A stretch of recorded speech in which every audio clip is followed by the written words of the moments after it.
Salut à tous, c'est God du 59. Aujourd'hui, on se retrouve pour l'épisode 4 de la série Parlons-en des attractions Disney. Et pour ce quatrième épisode, nous allons nous consacrer à l'attraction la plus populaire de la zone Frontierland du parc Disneyland Paris. Je parle évidemment de Big Thunder Mountain. Big Thunder Mountain, connu également sous le nom de BTM, est une attraction de type montagne russe située dans la zone Frontierland du parc Disneyland Paris. Ouverte le 12 avril 1992, donc en même temps que le parc, nous embarquons à bord d'un train parcourant une mine du Far West à toute vitesse. Donc maintenant, comme d'habitude, après vous avoir fait la description de l'attraction, nous allons pouvoir passer à la vidéo, mais cette fois-ci que je ne commenterai pas, vu qu'il n'y a rien à commenter. Voilà.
Voilà, donc après vous avoir passé la vidéo, on va pouvoir passer à la deuxième partie du coup de la vidéo, qui est du coup les événements importants qui se sont déroulés dans cette attraction et le temps d'attente moyen que je peux vous donner en moyenne. Voilà.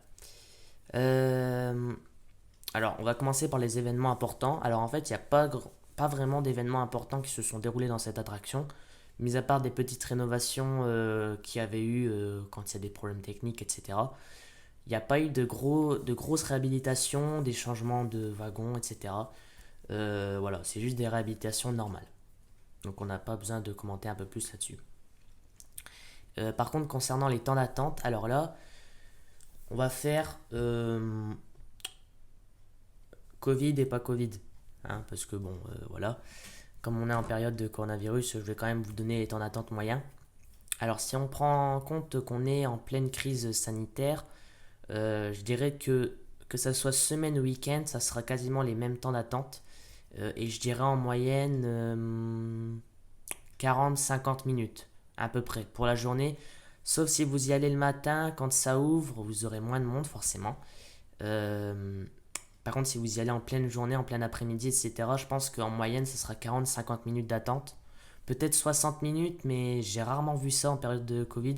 Donc voilà. Donc 40-50, que ce soit semaine ou week-end. Alors par contre, période du coup sans Covid, ce qui est qu'il y aura plus de place dans la file d'attente. Alors ça peut varier. Euh, je pense qu'on va faire un créneau différent entre semaine et week-end. On va commencer par la semaine. Selon moi, la semaine, je pense qu'on peut varier entre quasiment comme la période de Covid, je dirais 40-50 minutes. 60 minutes, c'est possible, mais c'est assez rare. Je pense qu'on... Non, ça m'étonnerait qu'il y ait une heure d'attente en semaine. Je pense que le maximum qu'on puisse avoir, c'est 50 minutes, pas plus. Par contre, en week-end, là, ça peut être un peu plus tordu, on va dire. Et ça peut varier, je pense, de 60 à 80 minutes d'attente à peu près. J'ai rarement vu 90 minutes, je pense, mais j'ai déjà vu 80 minutes. Donc je pense que le meilleur que je peux vous conseiller, c'est d'y aller le matin. Donc les conseils un peu, voilà. Ce que je peux vous conseiller, c'est d'y aller le matin. Comme ça, vous aurez personne dans la file d'attente. Vous serez tranquille pour la journée, vous pourrez faire plein d'autres attractions. Voilà. Parce que si vous y allez en pleine journée, sauf si vous avez des fast-pass, donc là c'est rentabilisé. Les fast-pass sont très utiles dans cette attraction. Si vous y allez en pleine journée sans fast-pass, il y a très peu de chances que vous ayez moins d'une heure en week-end. Je vous le dis tout de suite. Par contre, si vous y allez en semaine, je pense que c'est 40-50 minutes. Voilà. Bon, bah, après avoir fini cette deuxième partie, nous allons pouvoir passer à la partie 3, qui sera du coup mon avis sur l'attraction. Voilà, donc du coup, maintenant, je vais vous donner mon avis sur l'attraction. Alors, personnellement, j'aime beaucoup cette attraction, vu bah, que c'est une attraction très populaire, assez familiale. Euh, Ce qui est pas mal avec cette attraction, c'est que c'est une montagne russe, mais que c'est pas. C'est juste la vitesse en fait. Sinon, tout le monde peut la faire en fait. Il n'y a pas de looping ou des choses comme ça en fait. On n'est pas dans le noir. Bon, quelquefois on est dans le noir, mais voilà, très peu de temps. On voit très bien ce qui va se passer dans les rails. Des fois, il y a des petites montées. Au moins, tu as le temps de regarder ce qu'il y a aux alentours. Voilà. Je trouve que c'est une très bonne attraction. Le seul problème, c'est qu'il y a beaucoup de monde qui la font. Il y a souvent beaucoup d'attentes. Et voilà. Les fast-pass, des fois, j'en prends quelques-uns, je pense, pour cette attraction. Je pense que j'en prends tout le temps en plus. Euh, il peut m'arriver de la faire deux fois, ça se peut, mais c'est très rare. Je pense que la dernière fois que j'y étais, donc avant que bah, ça ferme, du coup, en ce moment là, avant que ça ferme, pour la deuxième fois, je pense que je l'avais fait une seule fois. Parce que je suis arrivé du matin, il y avait à peu près 10-15 minutes. Il y avait 10-15 minutes d'attente en plus. Donc, ouais, 10-15 minutes. Ouais, je pense que c'est ça. Donc, je suis arrivé du matin, il y avait 10-15 minutes d'attente. Donc, j'ai fait l'attraction. Je suis ressorti, il y avait une demi-heure. Donc, voilà. Ça, c'est sûr que j'ai pas envie de la refaire pour faire une demi-heure d'attente. Surtout que des fois, en plus, les temps d'attente pour BTM en période de Covid, c'est pas très juste. Des fois, on peut avoir une demi-heure alors qu'on attend 40 minutes. Hein, vous voyez ce que je veux dire? Voilà. Euh, En tout cas, moi, je trouve que c'est une très bonne attraction. Très sympa à faire. Le thème du Far West, on est clairement dedans, il n'y a rien à dire. Euh, Sinon, qu'est-ce que je pourrais vous dire d'autre? Moi, je pense que j'ai rien d'autre à dire. Ah oui, peut-être la limite d'âge conseiller. Sachant que c'est assez rapide, bon, qu'il n'y a pas de looping, mais même, ça reste quand même assez rapide. Euh, je dirais pas en dessous de 5 ans, à peu près. Hein, environ pas en dessous de 5 ans. Ouais, 5 ans, parce que 6 ans, ça peut encore le faire, parce qu'il y a souvent des enfants qui aiment bien ce genre d'attraction. Ouais, je dirais pas en dessous de 5 ans, parce que, tout simplement parce que c'est à cause de la vitesse, en fait. Sinon, après, ça reste une attraction assez basique, c'est un rail, voilà, et un train, et puis voilà, ça avance, etc. Mais le seul problème, c'est la rapidité. Ça serait un peu moins rapide, je pense que je rabaisserais la limite d'âge. Euh, Ouais, voilà. Ouais, je rabaisserais la limite d'âge parce que, ben voilà, comme c'est moins rapide, voilà, ça serait plus familial. Mais, euh, qu'est-ce que je disais? Oui, la limite d'âge, du coup. Donc 5 ans, je dirais à peu près. Parce que des fois, je vois des enfants de 6 7 ans à peu près qui font cette attraction. Donc je pense que moi, pour moi, ça va très bien. 6 7 ans comme enfant dans cette attraction, voilà, ça va très bien. Également, je pense qu'il y a une limite de taille. Je ne sais pas si vous voyez ce que je veux dire. Des limites de taille. C'est-à-dire, vous devez mesurer une certaine taille pour faire l'attraction. Genre, je pense qu'il y a une attraction, il faut faire à peu près 1m50. Je pense que c'est Space Mountain en plus. 1m50 ou 1m40, quelque chose comme ça. Et je pense qu'on est obligé de faire minimum cette taille-là pour faire l'attraction. Parce que, si vous voulez, dans Space Mountain, bon, je sais qu'on parle pas de Space Mountain dans cette vidéo, mais je préfère faire un aparté pour voir si vous comprenez bien ce que je veux dire. Dans Space Mountain, en fait, les sièges sont assez profonds. Ce qui fait qu'on s'enfonce assez facilement dans le siège. Et je pense que si jamais on est plus petit que d'1m50, du coup, plus petit d'1m50, je pense qu'on est un peu trop. Comment dire? On est un peu trop serré et la taille du truc qu'on a, le harnais là, le harnais qu'on a sur nous pour pas qu'on bouge dans tous les sens, voilà. Euh, je pense qu'en fait, on est trop serré dedans, ce qui fait que ben voilà, ils préfèrent mettre une limite de taille.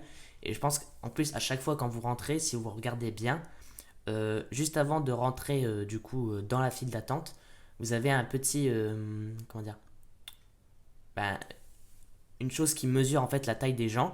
Et des fois, il y a des cast members qui vont vous demander, par exemple, à vos enfants, euh, mets-toi là et on va voir si tu fais au moins 1m50. Si jamais il fait plus d'1m50, il peut y aller. Par contre, s'il fait moins d'1m50, il peut pas y aller. Voilà, c'est tout aussi simple.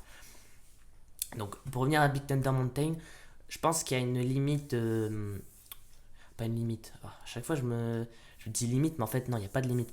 Il y a une taille requis. Voilà, une taille requis, c'est mieux. Une taille requis pour pouvoir rentrer dans l'attraction. Par contre, je me rappelle plus c'est combien. Peut-être 1m30, 40. 1m30, 40, ouais, je pense que ça peut être pas mal.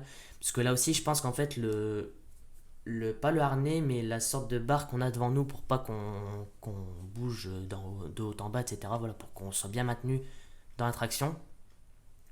Je pense que comme elle est assez grande et que si jamais on fait moins, je pense qu'on peut se la prendre au niveau du haut du corps, etc. Voilà. Euh, ouais, donc je pense que ça doit être 1m40, 1m30 à peu près pour cette attraction-là. Voilà. Ben, je pense que j'ai fini, je pense que j'ai tout dit. Donc si vous avez aimé cette vidéo, n'hésitez pas à liker, à partager, à commenter. Et n'hésitez pas à me dire dans les commentaires également quelle attraction vous voudrez que je parle prochainement.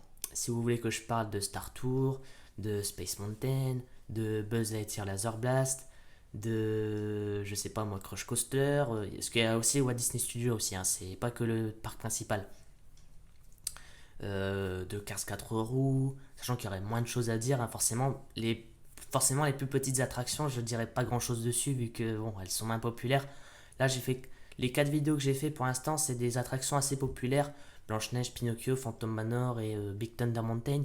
Après, forcément, vu qu'il y aura moins d'attractions populaires, on va rentrer dans le milieu un peu, bon, unpopular, quoi, si vous voulez.